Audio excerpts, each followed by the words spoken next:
Greetings, boils and ghouls. Welcome back to Midnight Movie Massacre. So today we continue the Kaiju quarantine with a movie I found out very much in the same way that I discovered Gamera. And that's pretty much, you see bits and pieces of them probably on cable TV as a little kid. Then eventually you maybe get exposed to the entire thing through the internet or Mystery Science Theater. And you just kind of become more intrigued by them, so you eventually seek them out. Both of these movies, Gamera and tonight's film, I got on multi-packs over the years, and I'm very happy to have experienced them. Now, tonight's film doesn't exactly fit the Japanese monster movie criteria in the strictest sense. You'll understand more of what I'm talking about as we continue. In any case, without fucking around any longer, tonight's film is Yongary, Monster from the Deep.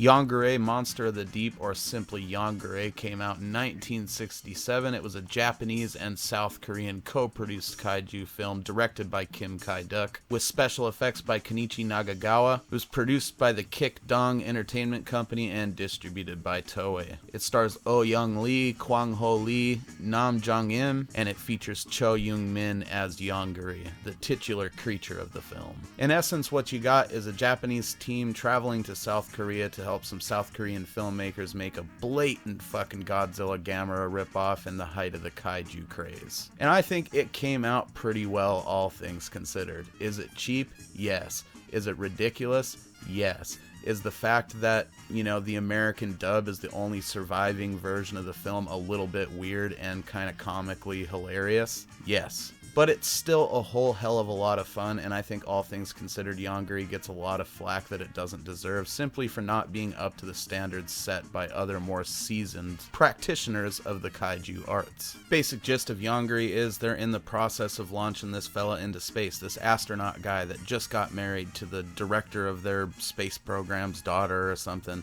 It's convoluted and serves no purpose to the plot other than to establish that this guy is the guy everybody likes. His brother is like this nerdy scientist dude, and throughout the entire movie everyone has this attitude like, oh, science, that shit's silly. And that comes into play heavily later. But anyways, while they're launching him into space, some mysterious aircraft flies over and drops a nuclear weapon. They don't say it's the North Koreans, but let's be honest, it was the North Koreans. This sets off this seismic event, and they think there's this giant earthquake headed for Seoul, and it's traveling in an unnatural straight line. It doesn't make any sense. They're preparing for this inevitable catastrophe when, what the fuck, a giant lizard breaks out of the ground, and they're just like, oh yeah, that totally makes sense. There's a legend about a giant lizard that causes earthquakes named Yongary. That must be him. And so they set about implementing the only plan they can come up with, which is, let's fire a bunch of fucking missiles at it. Doesn't matter that the scientist dude and his little kid sidekick end up figuring out that, the monster craves energy. It goes around just slamming fucking oil drums like tall boys and tossing them all over the place when it can't get any more. He pretty much just wants to go around, drink oil, and bust out sweet dance moves. They also figure out that ammonia concentrated is his only weakness. But the entire time the authorities are like,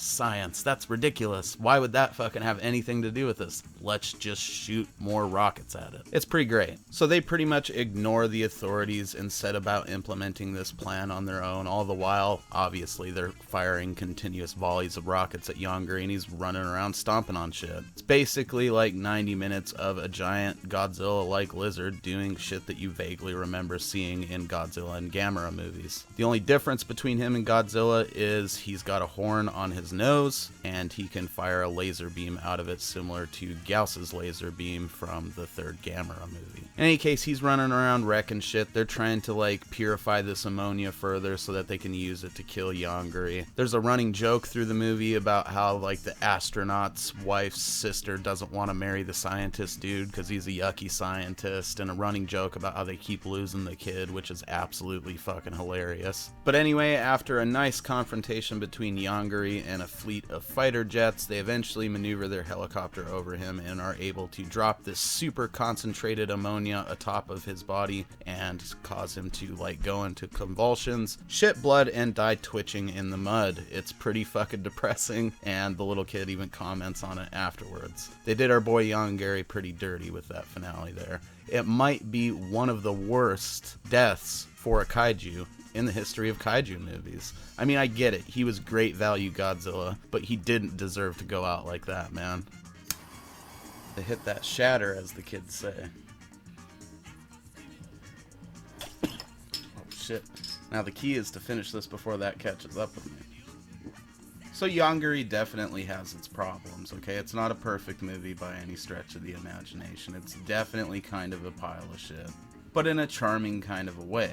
The cheapness of it gives it a unique look compared to other kaiju movies of the time or prior, honestly. Quality of the dub is pretty great. I mean, it's all pretty well acted, but it still has some of those awkward, cheesy, like lost in translation moments that can only happen on a quickly dubbed, shitty fucking Asian monster movie. It's actually fairly common in kung fu movies as well. So it's got all those things going for it in terms of being like a so bad it's good kind of a movie.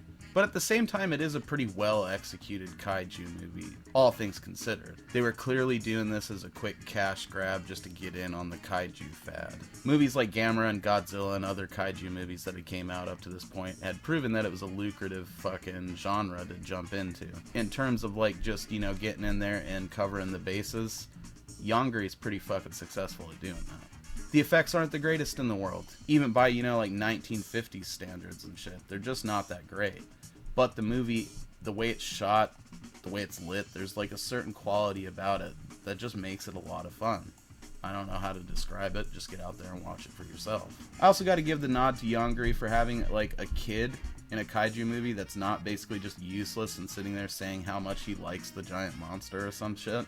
The kid actually figures out most of the fucking like logic behind the creature. The scientist dude really just sort of purifies the ammonia after the little kid figures out that it makes Yongary all itchy and go fucking nuts. He's also the one who figures out that he eats the oil. And he's actually pretty fucking funny too, tormenting motherfuckers with his little itch ray. He has like this experimental gun the scientist dude made that just makes people itch all over. Which I thought was a weird theme to continue on with the creature, but whatever. Led to some pretty comical moments and some sweet dance moves. Overall, Yongary is definitely like lower tier kaiju action, but I think that stuff still has its place, which is why it's going to be featured prominently among all the classics here, because those movies are classics in their own right. I did mention earlier that this movie is like only existing in the American dubbed form these days, and that's because apparently like the Korean production company back in the day was like new to the whole process of shit, so they sent all their masters of like the audio and everything to Toei, I believe it was, that distributed it internationally, and somehow in that process it was destroyed or lost or whatever, so the Yongary Monster from the Deep, like American dubbed version, is the only version of the film available. Apparently in South Korea it was like unavailable even for broadcast for like 44 fucking years till it was finally broadcast there in 2011, and then even that was like the American dubbed version with Korean subtitles. So it's just a strange anomaly in film. I mean, I guess there's other movies that's probably happened to, but that's one of the only times I've ever heard of it happening to that extent. I've heard of pieces of movies being lost, but not the whole damn thing. It's wild. In any case, get out there and check out Yongary. In terms of just being beer and popcorn worthy, it's 5 out of fucking 5 stars. Get in it. Enjoy that dub. Enjoy that fucking part where he tells her about the guided missiles. That shit's classic.